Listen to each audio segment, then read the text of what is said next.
بسم اللہ الرحمن الرحیم۔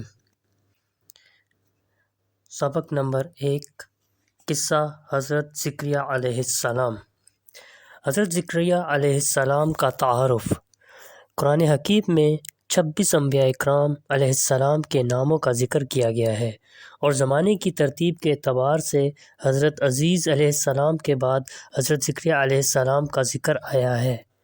اللہ سبحانہ و تعالیٰ نے حضرت زکریا علیہ السلام کو بنی اسرائیل کی طرف نبی بنا کر بھیجا تھا۔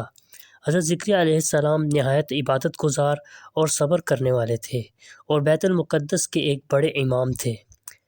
نمبر 1 پوائنٹ، حضرت مریم علیہ السلام کی کفالت کی سعادت۔ بیت المقدس کے امام حضرت عمر، ان کی بیوی حضرت حنا نے منت مانگی کہ اگر اللہ سبحانہ و تعالیٰ انہیں اولاد عطا فرمائے تو وہ اپنی اولاد کو بیت المقدس کی خدمت کے لیے وقف کر دیں گی۔ اللہ سبحانہ و تعالیٰ نے ان کی دعا قبول فرمائی اور انہیں حضرت مریم علیہ السلام جیسی عظیم بیٹی عطا فرمائی۔ حضرت مریم علیہ السلام کی ولادت سے پہلے ہی ان کے والد حضرت عمران انتقال فرما چکے تھے۔ حضرت حنا نے اپنی منت پوری کرتے ہوئے اپنی بیٹی حضرت مریم علیہ السلام کو بیت المقدس کی خدمت کے لیے وقف فرما دیا۔ بیت المقدس میں موجود علماء بنی اسرائیل میں سے ہر ایک کی خواہش ہوئی کہ حضرت مریم علیہ السلام کی کفالت کی سعادت صرف اسے حاصل ہو۔ اس معاملے کو نپٹانے کے لیے یہ طے ہوا کہ قرآن اندازی کی جائے، اور جس کے نام قرآن نکلے وہی حضرت مریم علیہ السلام کی کفالت کرے گا۔ یہ قرآن حضرت زکریا علیہ السلام کے نام نکلا، جو حضرت مریم علیہ السلام کے خالو بھی تھے، اور اس طرح اللہ سبحانہ و تعالیٰ نے حضرت مریم علیہ السلام کی کفالت کی سعادت حضرت زکریا علیہ السلام کو عطا فرمائی۔ نمبر 2 پوائنٹ، حضرت زکریا علیہ السلام کے دل میں اولاد کی خواہش کا پیدا ہونا۔ حضرت زکریا علیہ السلام کی زیر سرپرستی بیت المقدس کے بہترین ماحول میں حضرت مریم علیہ السلام پرورش پانے لگیں۔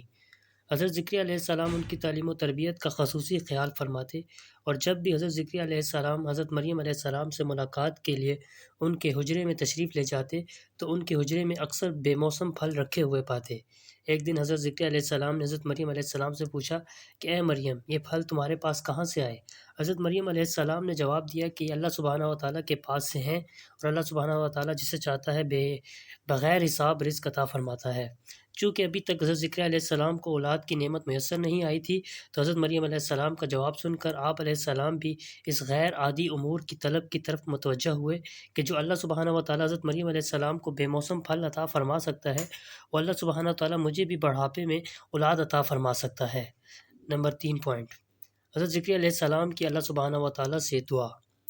اسی وقت اور اسی جگہ حضرت زکریا علیہ السلام نے اللہ سبحانہ و تعالیٰ کو آہستہ آواز سے پکارا اور دعا مانگی کہ اے میرے رب، مجھے اپنے پاس سے نیک اولاد عطا فرما جو میری اور آل یعقوب علیہ السلام کی وارث بنے، اور اسے اپنا ایسا پسندیدہ بندہ بنا دے کہ وہ تجھے ہمیشہ خوب راضی رکھے۔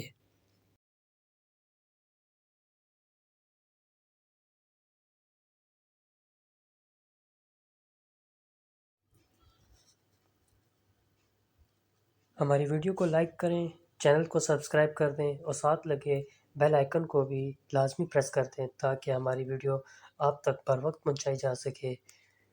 اللہ حافظ۔